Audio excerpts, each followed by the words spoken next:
it was a quick tip to when you make templates. I've made a bunch of templates for cutting handles into doors, and I'm just making a quick template for something else here. And I just remember I should make a video about this quick tip. When you make a template, when I make a template, the first thing I do is mark a center line like this. And after, when I make the template, I refer every every measurement as mirror image on both sides. And this allows, when you're gonna cut your working piece, the actual final, or no, if you're on your final project, all you have to do is mark the center. This is especially useful when you use a guide brush like this one, when there is an offset between the cutter and the guides. You don't have to do any measurements between the cut piece and the templates. You don't have to do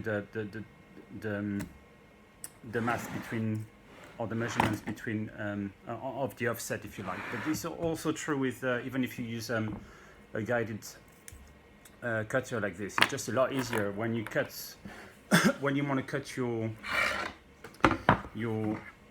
working piece. All you have to do is mark the center of where your handle or what have you is, and then just, if you see here, there's just a little notch just here. All you have to do is just line this up on your center line, and then keep the front here. You cut it flush, so you just flush this and use this as a marker. And if you make all your templates like this, you save a lot of time. I don't think I've seen many people doing this when they show you how to make templates and stuff. So I thought I'd share this. This has saved me a lot of time. And even to make the templates, while you make the templates, for this one, for instance, it's round, so it's quite nice to have refill everything from the center.